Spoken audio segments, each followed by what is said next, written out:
Bloomberg Audio Studios. Podcasts, radio, news.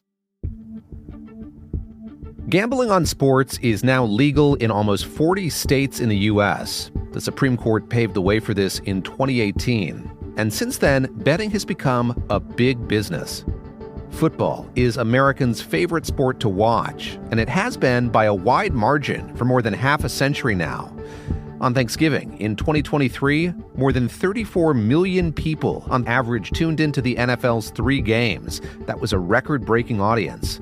Tomorrow's slate of games is poised to break this record anew.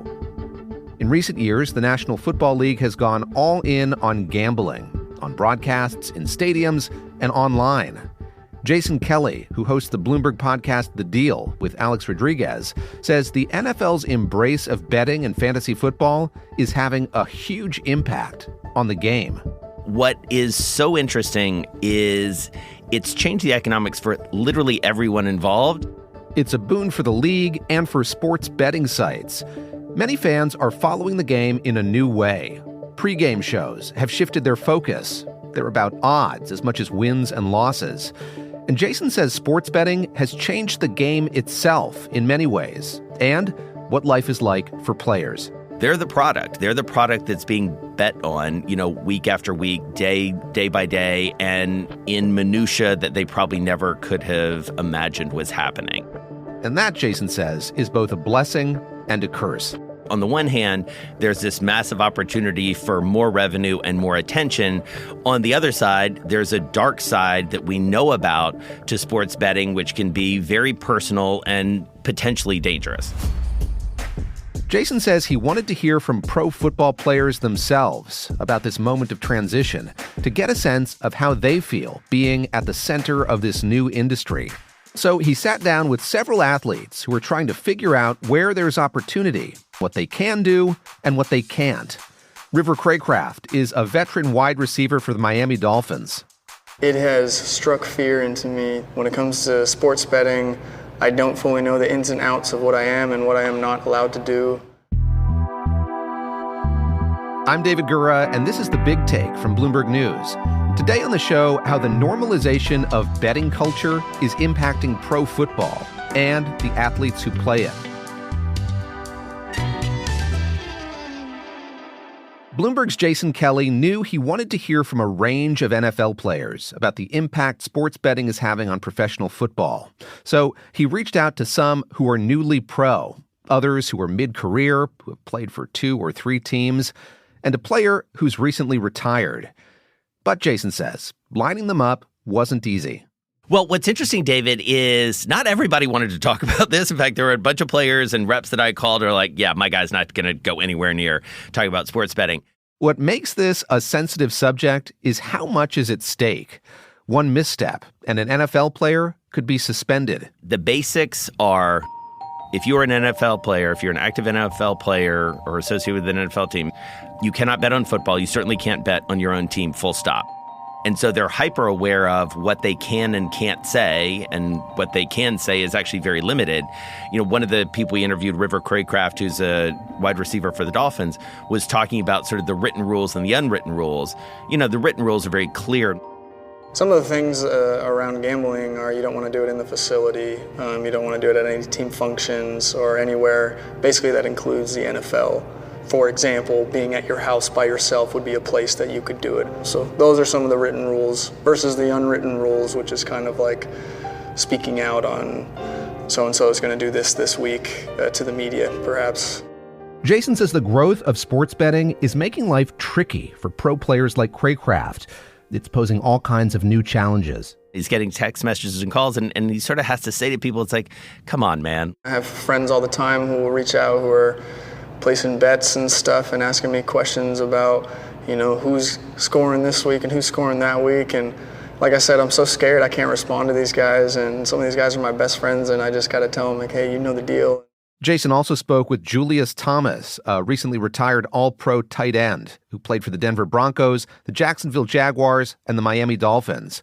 I think about all the friends and all the people in my life that would send me a text like, blunt, hey, are you playing? I need to know. And you had to think about what can I say How can I be coy about this? How do I create these boundaries? It's a mix of the ambiguity of how a player is supposed to operate in this new environment, where betting is so clearly such a big deal, and the potential penalties that can be stressful for NFL players. The punishment is severe enough for these guys, and many of them said it, that it is just not worth going near it at all because of the loss of wages and the loss of opportunity. Jason says to keep in mind that careers in the NFL are generally pretty short. The average career is just about 3.5 years long. In 2022, Calvin Ridley, a star wide receiver, was suspended for a year for betting on NFL games. He's now back playing for the Tennessee Titans. Dolphins player Teron Armstead says punishments like that loom large as players navigate their limits. You see a great player gone for a year, not anything injury related, not anything health related. It's a shock, and it's scary. Sports betting's large-scale normalization has led to a cultural sea change in professional sports, especially football. And aside from the risks it poses for players, Armstead says it's also shifting the way fans engage with the game, with downsides and benefits. People are getting more and more invested and kind of getting away from teams and favorite players. They're going where, their advantages are. And I get it, but I like the fact that it gives you something to watch and you're hoping for it. You're staying the entire game in hopes for you coming out positive on your bet. So I love that aspect of it, for sure. I love the attraction that it brings. Coming up, the challenges NFL players face in the new world of pro football.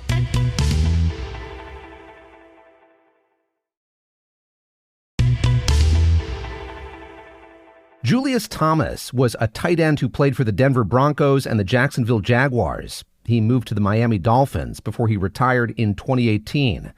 Now, Thomas is getting his doctorate at Nova Southeastern University. As the world of sports betting grows, Thomas says he thinks most people don't understand how the industry has shifted fans' relationships to players. When fantasy football started to take off and so many people started to be individually invested in your job performance on a week in, week out basis, it was really challenging for me. You have people coming up to you at restaurants, at grocery stores and saying, oh, why didn't you guys throw the ball enough? Or why didn't you catch more passes? Why didn't you have more touchdowns? To the point where I started to even isolate myself. I would only go to the grocery store at night. I didn't want to go spend time in the local downtowns because I knew I was going to be bombarded and I was going to be having to deal with that kind of stuff. Today, you can bet on almost every aspect of the game. Sports betting sites like DraftKings encourage parlays, a cumulative series of bets in which gamblers can potentially win big even while betting small. This leads to fans, particularly ones on social media, taking issue with moments that are small, bordering on insignificant, that have little to no impact on the final score. Jason says the players he talked to resent any implication they're not giving it their all during a game. So this notion that someone could say they were not working as hard as they could, it really sort of cuts to the heart of, I think, their pride and sense of self. Jason says players noted how social media is littered with rude, crass, and downright mean-spirited messages directed at them, and how much they're costing gamblers. I don't know if anyone has really figured out, including the NFL or these individual teams, how to truly protect players. The pros Jason talked to recognize that now that betting is legal, it's not going anywhere. They seem to be pretty convinced that this is here to stay. The collective bargaining agreement between the NFL and the NFL Players Association doesn't expire until 2030. But Jason expects betting will be front and center when that contract gets negotiated in a few years. Listen, today's players are much more aware than they were 20, 30, certainly 40, 50 years ago of the massive economics underneath this game, especially this game, the NFL. I mean, this is the big daddy of them all in terms of professional leagues. They read the same headlines. They know the billions and billions that are going in, and they're going to continue to argue to get their fair share of it. Something that could change is what kind of relationship pro football players are allowed to have with the betting industry. Right now, it's limited. They, in the NFL, unlike in other leagues, are prohibited from having business relationships with the betting companies, which is not the case in some of the other leagues. So, for instance, LeBron James is an ambassador for DraftKings. That's totally allowed in the NBA, not allowed in the NFL. The league, proponents of sports betting, and the players recognize that there is an upside to all this money changing hands.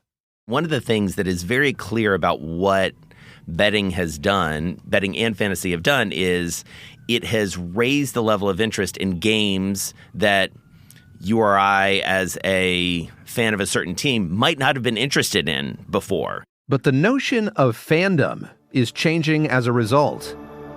Some fans who are betting on football are more interested in individual performance than in the game itself. And so it does create sort of a different kind of tension, and it takes away, arguably, some of the spirit of why we love sports so much, which is we want our team to win. It does sort of take away some of the romance to some extent of, a march to the playoffs if you're, really just rooting for a team, because all of a sudden you're sort of rooting for your fantasy team or your betting portfolio. I don't know, maybe I'm being like old man nostalgic here, but I remember a day where you just wanted your team to win.